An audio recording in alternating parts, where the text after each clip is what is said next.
Welcome back to another ONI Nightwire. Today in video format, the first ever for the series, and I think it's a very special occasion as today is the release and reveal of the campaign gameplay overview, long awaited since really this past E3, but the E3 before that, 2020.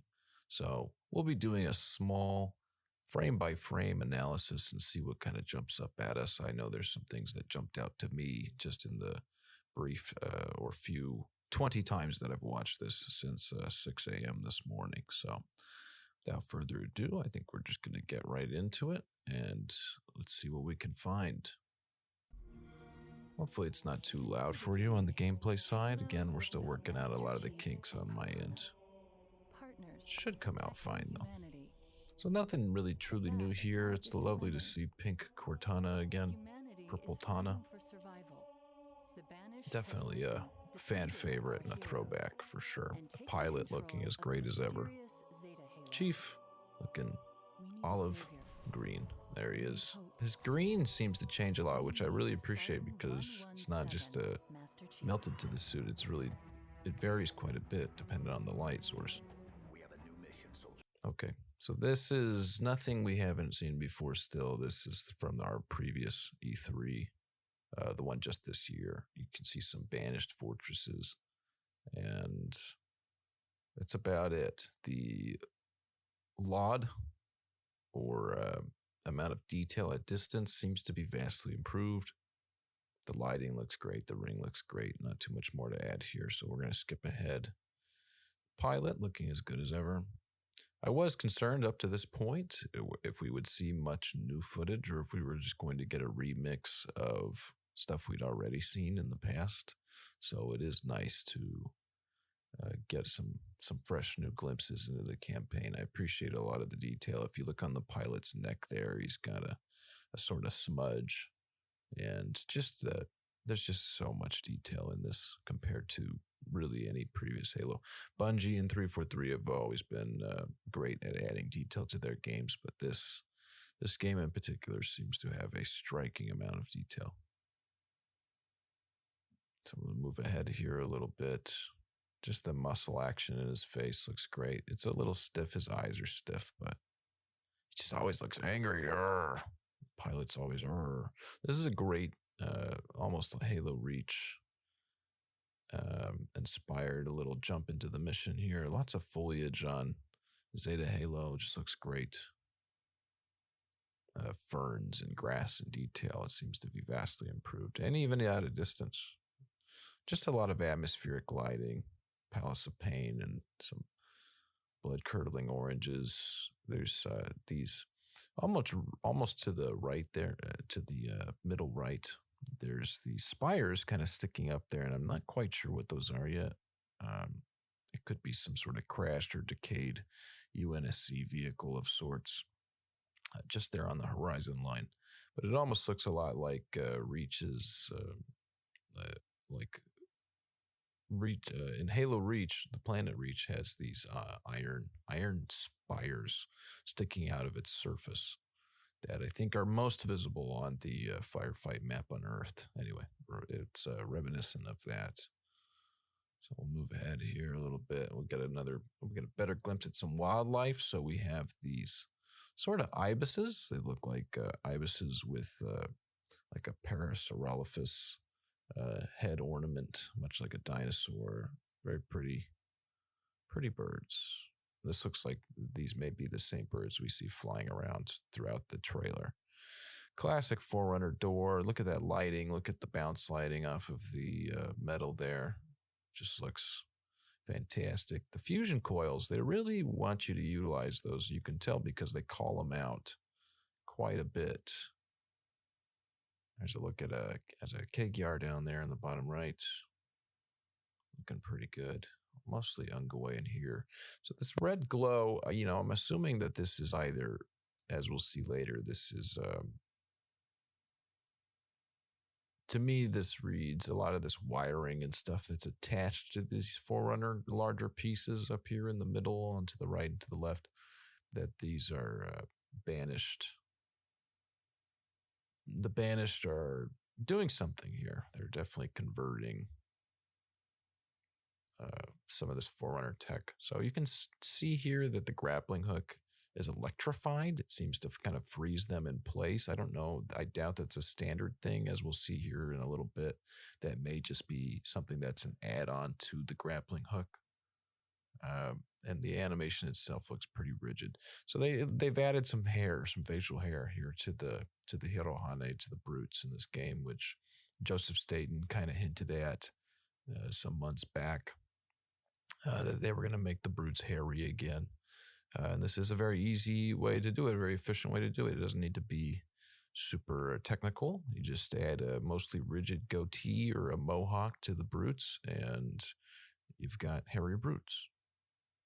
And it seems to be mostly what they've done, though I'm sure they've taken extra special care.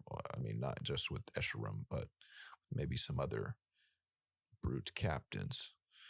Again, lots of very Halo Wars with the fusion coils everywhere. It seems to be, as we'll see again later, I'll point it out, but here we go again. He freezes them up and then goes in for the melee.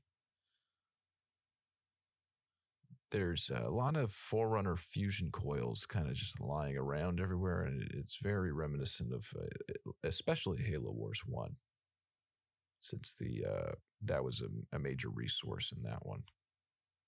Halo Wars 2, not necessarily so much. Chief looks great in the Warthog, very Halo 3-esque. When will these Kigyar learn? Get out of the way. That your shield will not block the Warthog. In every game, they just sort of stand there and take you on. It's hilarious. Just fantastic.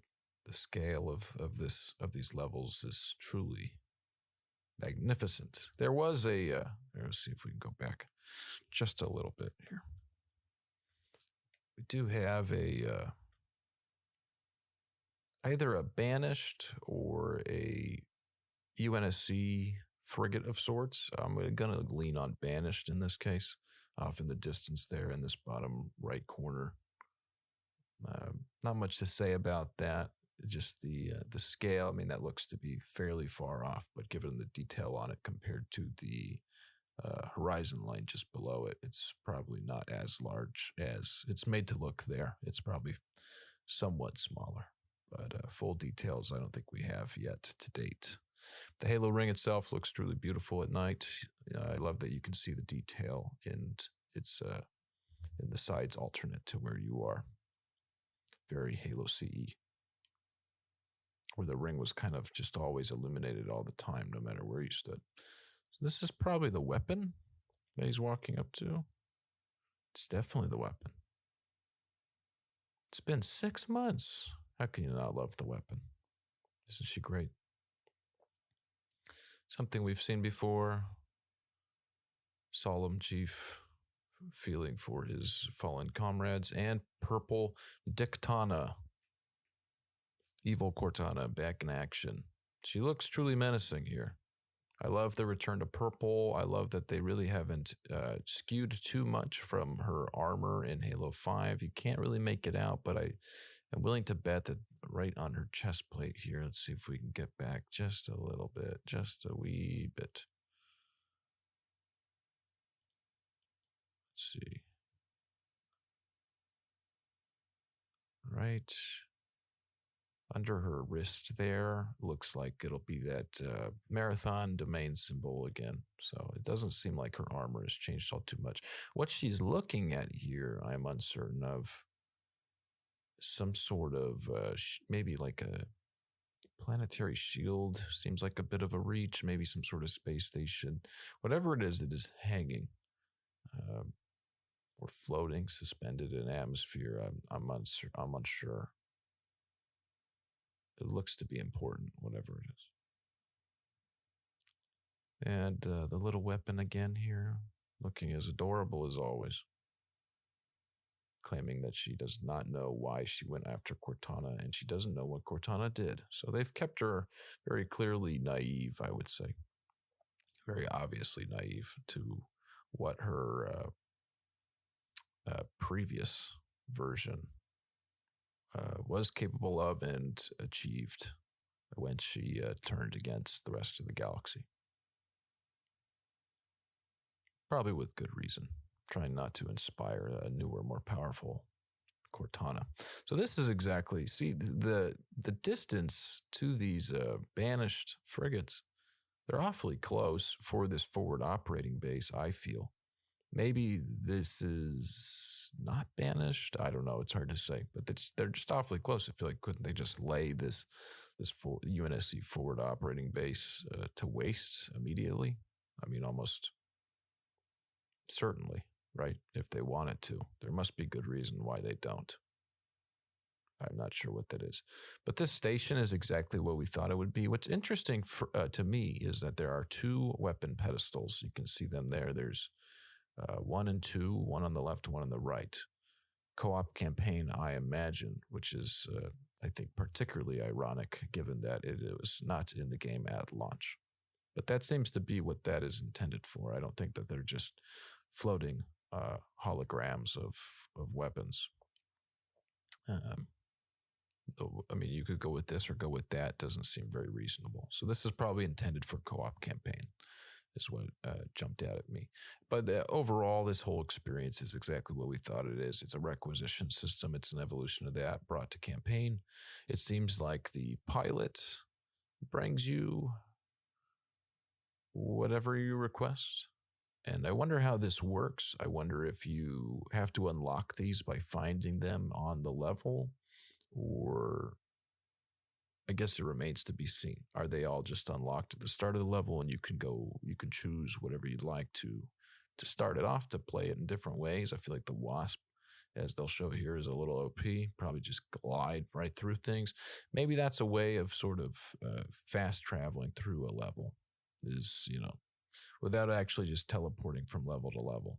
If you want, you'll take the Wasp and you'll engage in different sorts of combat, but you can mostly just fly to your destination and not have to worry about it. If you want to take the scenic route, I'll take the Warthog or the Mongoose.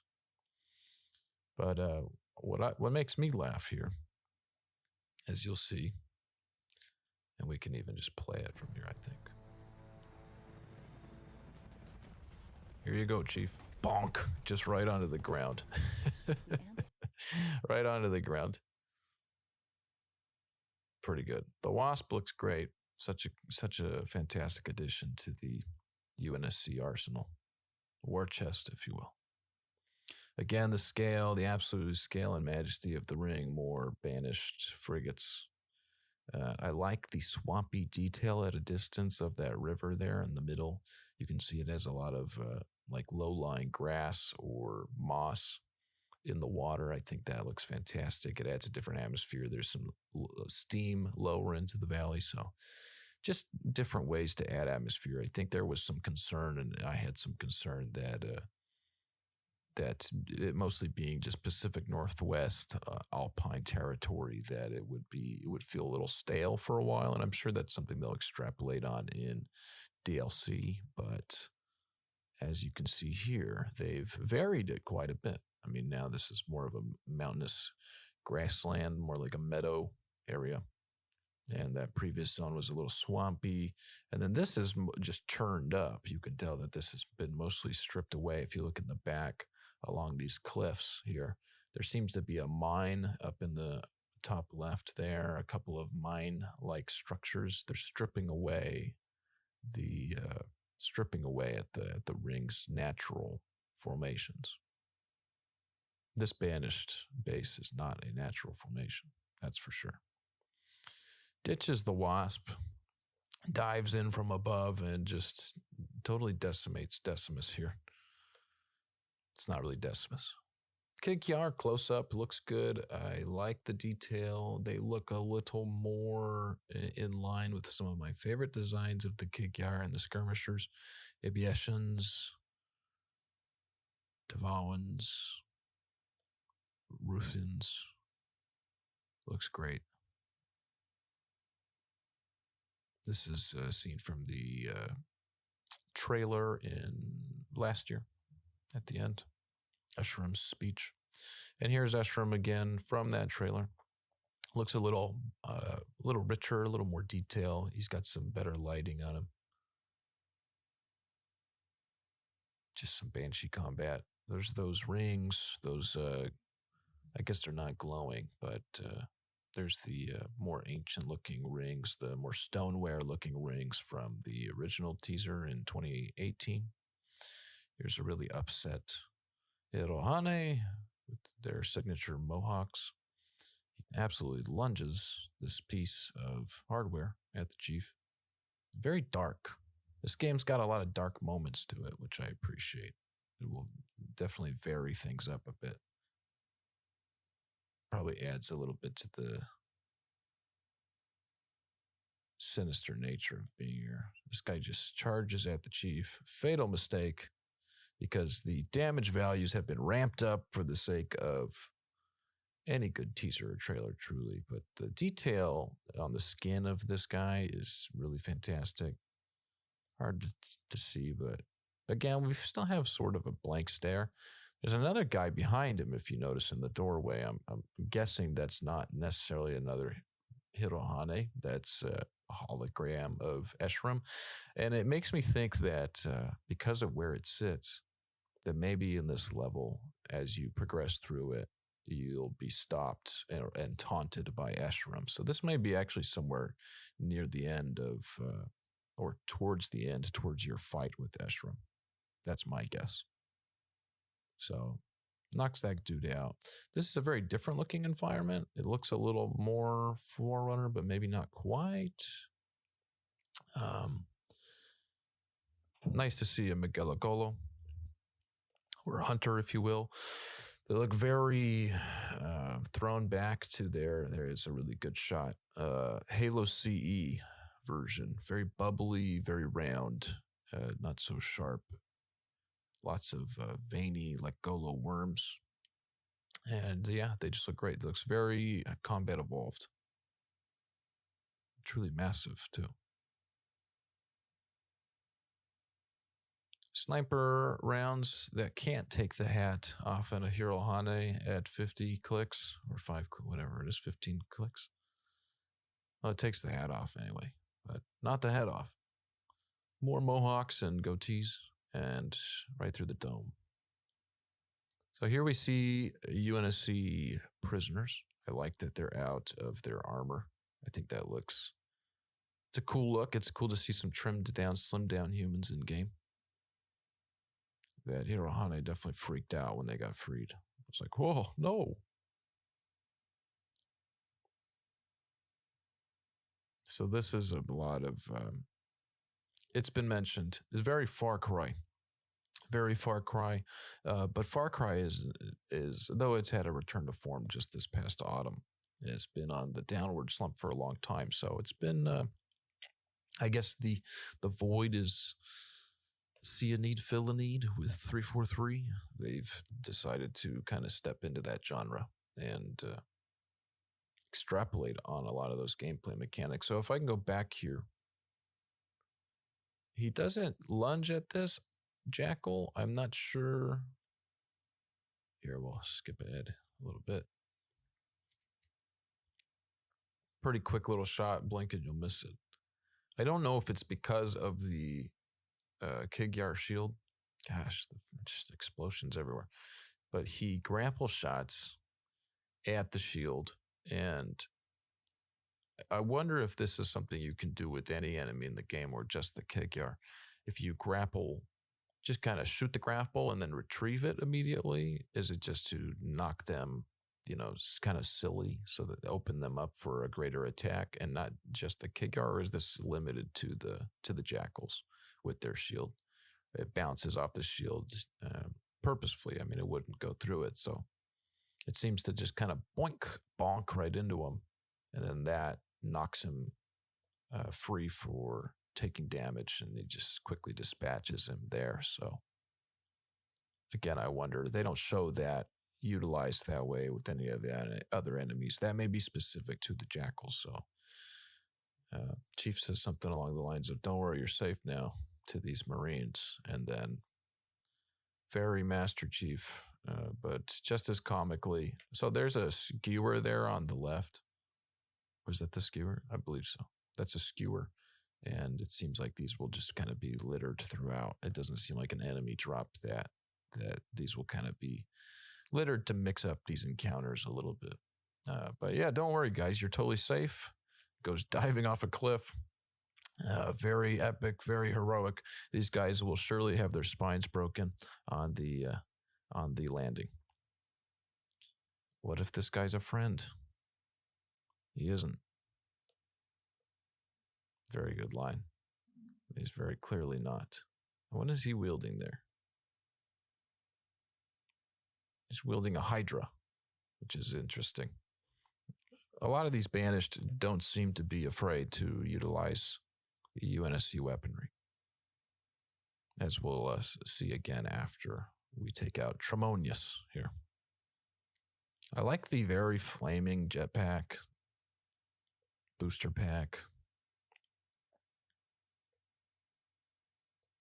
These guys just look great. So this is the Hydra still. Seems to be recovering shield even after you nuked him with the plasma grenade. So these, I had some concerns that these mini bosses would just be dispatched really quickly. But it seems like if you're not on these guys, that they'll kind of recover. Who's up for some golf? Forward operating base golf. And I don't know if we can really make that out here. It seems to be pretty rough read, but I think it's just, there is a fast travel icon that does appear there with a little warthog. And I'm not sure if it's not ready. Ordnance is available. So I guess that would be the ordnance that you can pull from the forward operating base, and then you can fast travel there as well. It looks like that icon is kind of a front-facing version of a Pelican. So I wonder if the pilot will just come pick you up and drop you off there as he dropped off that wasp, just a big clunk onto the floor. And these things are almost always right next to banished keeps, which is really interesting. I mean, they're like side by side. I wonder what the smaller diamond is there up to the left of those two bases. I'm sure only time will tell. Just so much foliage. Look at all the walking up here, all the clovers. All the clovers beneath your feet and stuff. That stuff is not necessarily easy to pull off, and some of it looks dynamic, like it reacts. It's ivy. It looks like it reacts to your walking on it. Maybe I'm seeing things. Lots of grass. Banished just leave their own banshees lying around. Banished banshee. Say that 10 times fast. So here we go. A little more Far Cry action. Destroy the enemy keeps. Truly fantastic. Just whip out a spanker and dispatch really quickly. There's a very lucky brute here. Not that one, but this one here. Just missed him. At least we're not climbing a lot of towers. So here we go. Dispatch that. Here we go again with another Hirohane. This guy is wearing gold armor. It almost looks like he has like Spartan armor, but maybe I'm making that up. His helmet, that is. It's like a brute ultra. Looks great. Big elephantine toes. Grabs that hammer. And then this is where they show off your Spartan cores for campaign and your upgrades therein. So you have all of the equipment, drop shield, threat sensor, shield core. I guess that's just built into your armor. And the grapple shot. And these things are different thruster. That's the classic thruster icon from the previous two titles. These things are just kind of built into your person, I imagine, or you pick them up along the way. Probably not the shield core, but who knows? And they can be upgraded a little bit like Dishonored or a lot of our RPG games.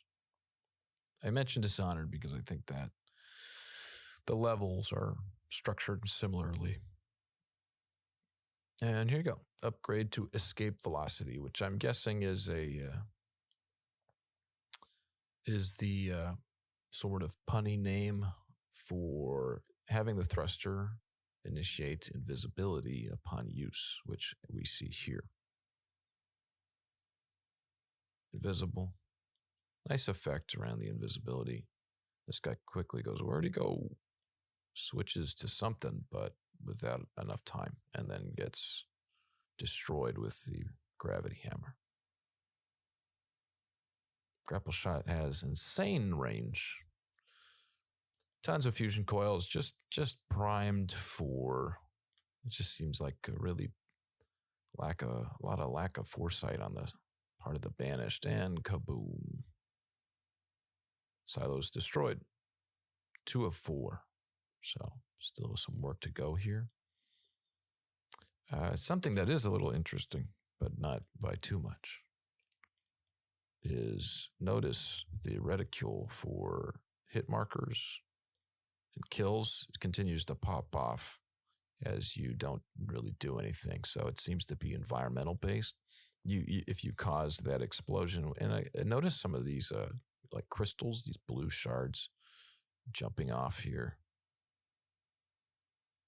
That stuff is very Halo Wars 1, I would say, personally. Okay.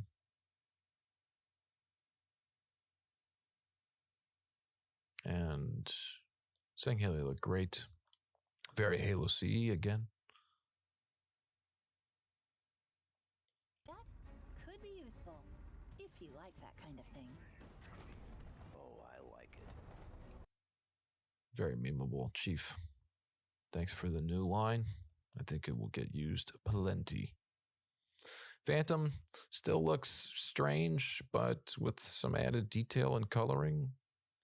Already, that thing was already weak, so if you go back just a hair, some people I saw were questioning, like, again, it's a trailer, folks. Phantoms don't go in one shot. We know this from previous games, but that one was already on its last legs. It only took one shot to dispatch.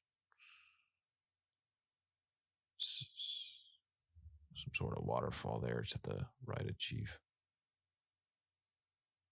This is kind of a punch out to Battlefield 2042. Jump out, dispatch one flying vehicle, and jump into another. But actually in gameplay. Not just in engine, but in gameplay. And look how extremely high up the Chief is. Will every level be like this with this immense ceiling? Probably not. But, I guess it's possible. I'm sure we'll have limits to how far you can fly out in that direction, but how far up you can fly. I think this is a great way to show it. I mean, you're really far up there. That's saying Haley has a lot of time to contemplate his life choices. Shock rifle, which, as we'll see in a minute, doesn't appear to necessarily be a banished weapon. There's Greg. Oh, Greggy. This time he brought a helmet. And he is not quickly destroyed. Okay, so these are skimmers. And these were leaked out a few months ago, and they are wielding shock rifles.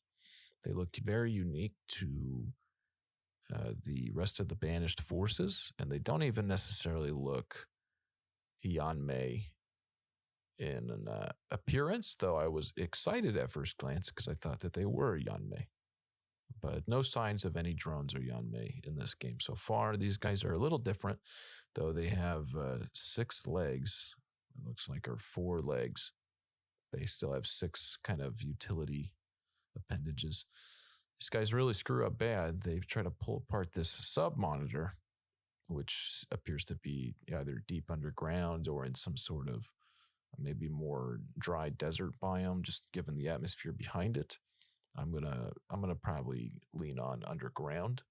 But the sub-monitor here, as they attempt to destroy it, the fact that they're attempting to destroy it at all makes me think that they may be part of the new faction, which we'll see here in a moment.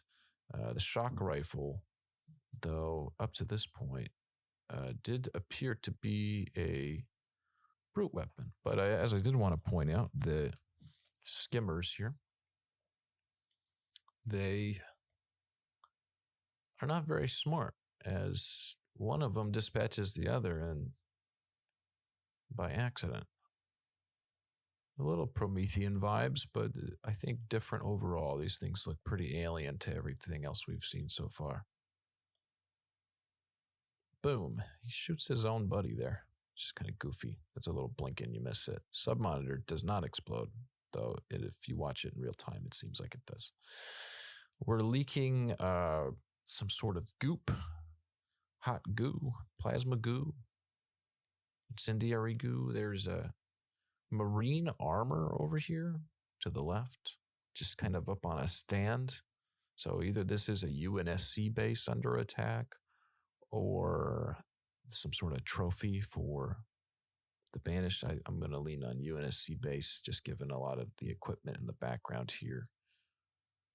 This is our Mr. Roboto Sangheli, looking devilish and clever. Looks sick. Buy the action figure today.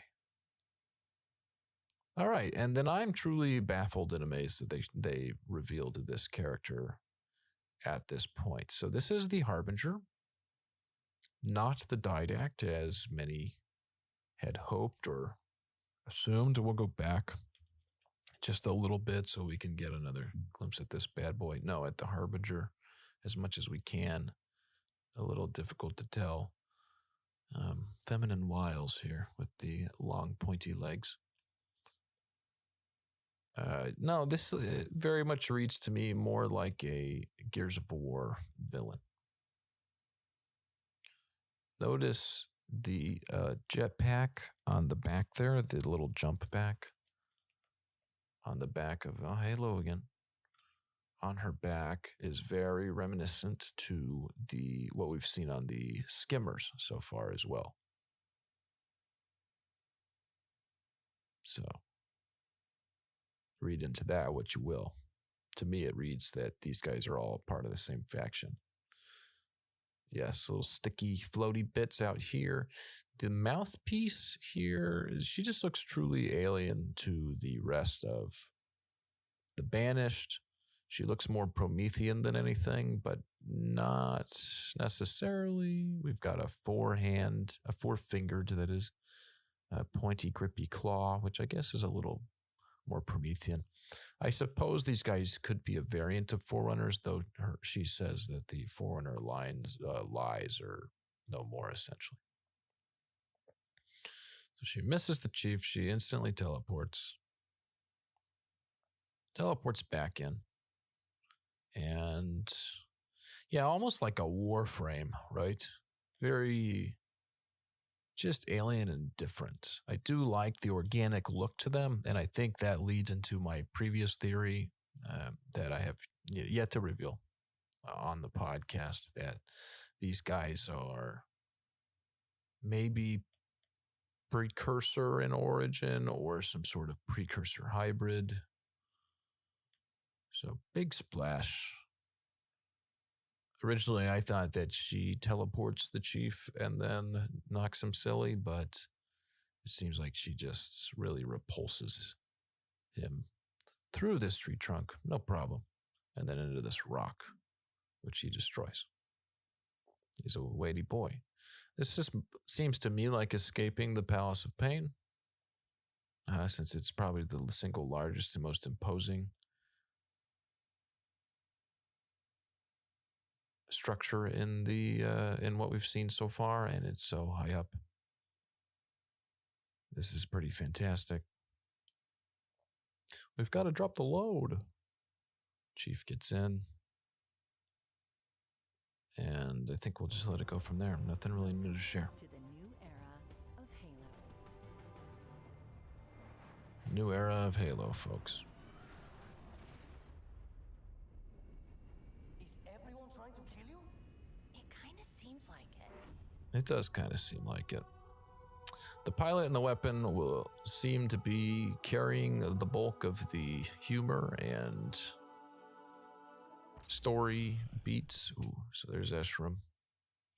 And this seems to be of a fidelity that this may be part of a live action teaser coming forth. Not much else to say on that, unless this is a cutscene in game. It looks truly fantastic, but again, it looks to be at a level higher than what we've seen up to this point. So that leads me to think, unless we can spot some sort of, I bet you it was right there. Unless we can spot some sort of release date or reveal for this teaser, there might not be much more to it. We're going to go frame by frame here and see if we can catch that blue flash right at the end. Anything? No. Go a little purple. Nothing. Nothing here. Just the banished symbol. And that's the end. That's the end of the video there for us, folks. Well, I hope you enjoyed our jaunt through the campaign gameplay overview. I'm sure that this video file is taking up my entire hard drive, so I'm going to jump off of here and expect to see more of these along the way. Not too often, still very much into the podcast, not trying to make some huge leap over to YouTube, but I did think that in this instance, this format really did call for video representation along the way. So I hope you've enjoyed it. If you did, feel free and make sure to like and subscribe, and look forward to the start of our ONI Nightwire Spook Week starting today.